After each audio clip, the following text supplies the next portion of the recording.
Okay, so welcome sa ating first destination. Sino po yung first time nakaparating dito? Okay, Dami. praise God. Now, welcome po sa Hebron mga kapatid. So, tinatawag. Ano ba yun? Okay, so welcome po sa Hebron. Tinatawag po ito ng Macpela. Okay? Macpela, napakahalaga na ito mga kapatid sa Bible. Why? Because this piece of land, yung lugar na ito yung kauna-unahang land, lote, na binili po ni Abraham here in the land of promise.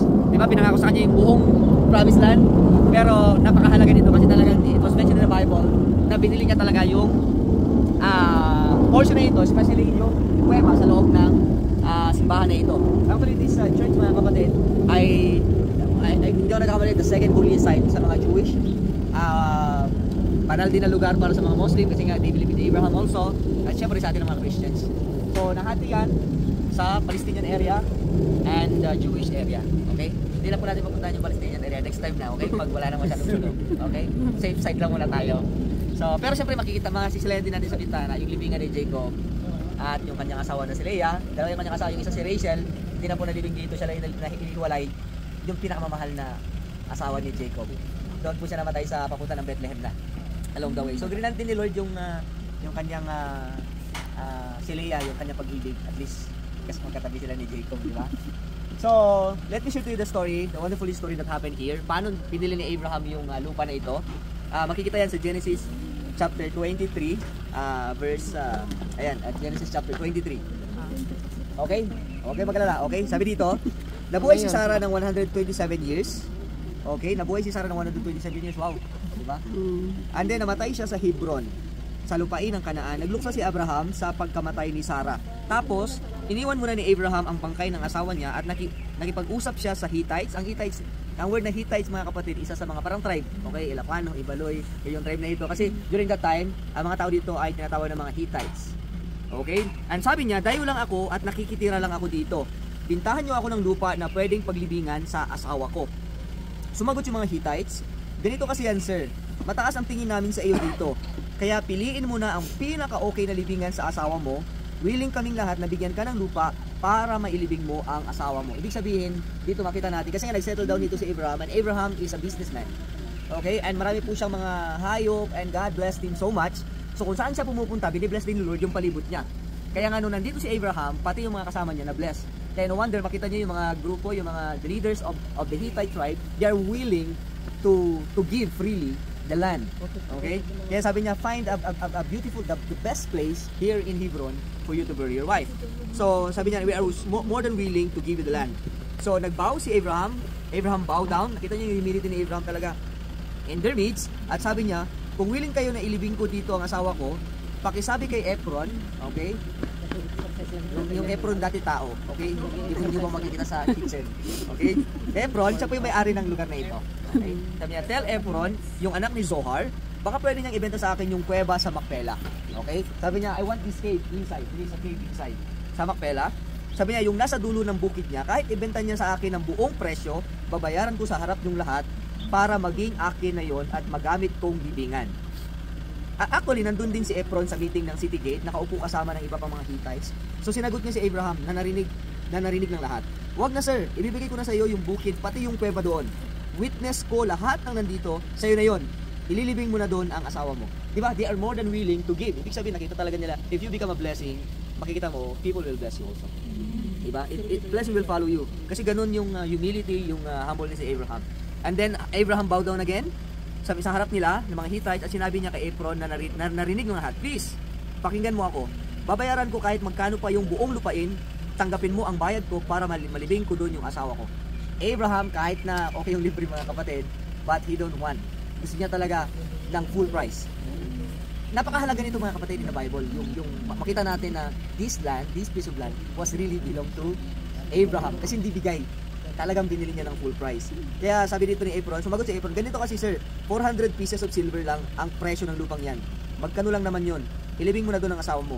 So tinanggap ni Abraham ang alok at binayaran niya sa harap ng mga tao yung presyong sinabi ni Ephron, 400 na piraso ng silver ayon sa standard ng presyohan na ginagamit ng mga negosyante noon. So ganito napunta kay Abraham yung bukid ni Ephron sa Macpela sa east ng Mamre pati yung kuweba doon at lahat ng mga puno sa bukid at buong lupain. So hindi lang po yung parcel na ito. Yung parcel ng Hebron, mga kapatid, it was been given, pinili ni Abraham sa mga Hittites. And then sabi dito, tapos naging kay Abraham ngayon at witness ang lahat ng mga Hittites na doon sa city gate. Tapos nilibing ni Abraham ang asawa niyang si Sarah doon sa kuweba. Dito po sa kuweba, mga kapatid. Actually yung kuweba hindi natin makikita kasi ang mga nakikita natin na libingan nila, it is already only as emblem. Okay? Ang kuweba nasa ilalim na, nasa 30 to 50 meters, mga kapatid. Okay? So hindi na natin makikita kasi tumaas na ito. And then, sabi dito, sa kuweba na nasa bukid ng Macpela sa east ng mamali sa lupain ng Kanaan, tinatawag ding Hebron ang lugar na yon. Until now, it was been called Hebron. Naging kay Abraham nga yung bukid at kuweba na dating pag-aari ng Hittites at ginawa niya yung libingan. So, napakahalaga dito, mga kapatid, because nakita nyo, it was been divided to Palestine and Jewish. Pero in the Bible, it's very clear that this place belongs to the people of Israel. And in fact, in the Bible, this is the first area where David made as a capital of Israel. Kasi napaka-fertile yung lugar nito, mga kapatid. And in the Bible, it is also called the city, one of the city of refuge. Okay? Hindi ako nagkamali, mayroong 4 o 6 na city of refuge in Israel. Ano ibig sabihin ng city of refuge? Kung meron ka nagawang mali, but you are innocent, you could go there. And no one will hurt you. No one will harm you. Kasi, di ba, yung vengeance, very, dati, kahit na innocent ka, nakapatay ka, so you need to come to the city of refuge for you to have a good trial para mapatunayan mo. So ito, mga kapatid, ang Hebron naging makasaysayan because here, sabi ko nga, makikita natin si Abraham. We know Abraham is a patriarch, he's the father of all nations, the father of the 3 monotheistic religion, the Christianity, the Jewish, and the Muslim, mga kapatid, because all of us believe in Abraham. And it was also because of the promise of God in the book of Genesis that I will bless you and I will make you the father of all nations. And doon sa Bible, sa Genesis, sinabi niya, and you will be a blessing to all nations. Alam niyo ano yung blessing na iyon? Ano yung promise ng Panginoon? Why He will be a blessing to all nations sa buong mundo? What is that promise? It's the promise of Messiah, mga kapatid. It's the promise that on your line, Abraham, there will be a Messiah that will be a blessing to all the world. Why? Because this person will save people from their sins. So hindi lang blessing financially yung sinasabi dito ng Panginoon kay Abraham, but in your line, manggagaling yung Messiah, the person that will save humanity from their sins. No? So isang lesson na nakita ko dito, mga kapatid, andun yung respect kay Abraham sa kanyang asawa. He gave the best place to bury her loved ones, di ba? Andun yung respect, andun yung pagmamahal, kahit na unto death, mahal. Tayo ng mga Pilipino, hindi mahirap yung pagmahal, di ba? Alaga nyo nga, iniiyakan nyo. So it's good, di ba? Because we love them.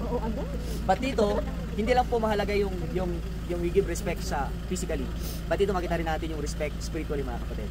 Because after this, what will happen? Di ba? Kasi anytime we will die, and hindi lang po dapat natin pahalagaan yung physical death natin. Di ba? Baka dito yung iba, mayroon na mga plan, kasi Peter's plan, anything plan, secured ka na, mga kapatid, ng iyong libingan. Di ba? But are you secured of your spiritual life after death? The Bible very clear, there is life after death, mga kapatid. And that life can only be secured through Christ. Okay? Sabi ng Bible, you need to believe on the Lord Jesus Christ and you will be saved. Kaya dito, nag-trip tayo para in the place, makita nyo si Abraham, he become right, he made right with God. Nakita nyo yung faith niya, winoffer his son Isaac, di ba? Grabe yung niya, and then God blessed mga kapatid. Dati yung faith ko sa Panginoon, I hope hindi rin nasisira yung faith natin, di ba? The more we are in Israel, mas lalo nating nakikilala yung Panginoon. Well, hindi naman tayo magiging perfect, mga kapatid, but I hope we have that personal relationship with Christ. Makalimutan niyo na kami. But in this world, wala nang ibang tao na hindi tayo hindi kay tao diyan. Lahat ng tao iniwan tayo mostly. But there's a person na kailanman hindi tayo iiwan. And that is the Lord, mga kapatid. So I hope mas mapalapit tayo and malaman natin, sabi ng Bible, there's no other way going to heaven to secure our place there after we leave this world. That is by having a relationship with Christ. But I hope we have that personal relationship with Christ. We believe that He is the Messiah. Kaya nga yung name na Jesus, Yeshua, mga kapatid. Okay? Yeshua means salvation. Because there's no other name in heaven and on earth that was given to save us from our sins. Only the name of Jesus. Okay? So papasok tayo dito. Hopefully makapasok tayo. So kung ano yung sinasabi niya, wala tayo kasi baka checking. Pagdating natin sa loob mga kapatid, wala pong maingay kasi I think it's a prayer place, okay? So dahan-dahan lang. Yeah, pwede mag-video. Dati pwede naman yata mag-ano, pero huwag lang maingay. And then, tawag dyan. So let us respect the place mga kapatid kasi ito sa pinaka-sacred place nila yung simbahan nila. Okay?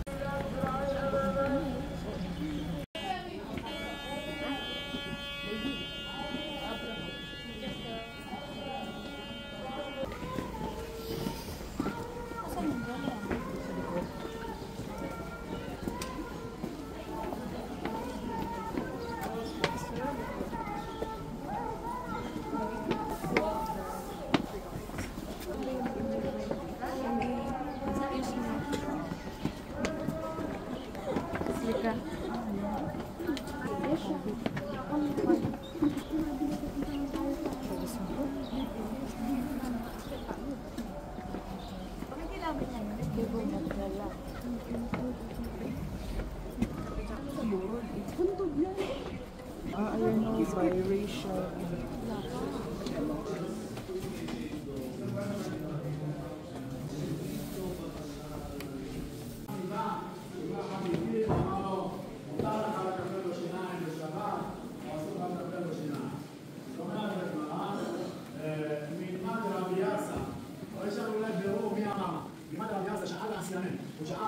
את הרופא של אוויר העקוב לעם, מה הוא שאל אותו? מה המצב שלהם?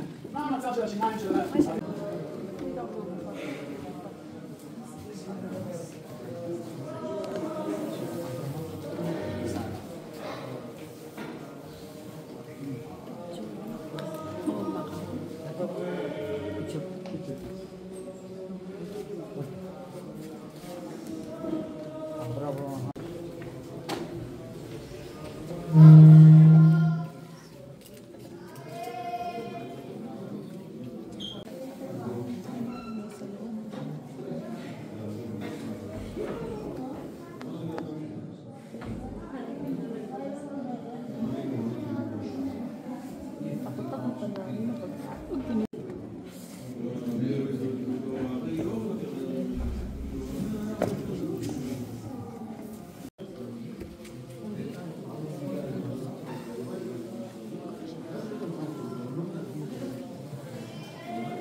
So,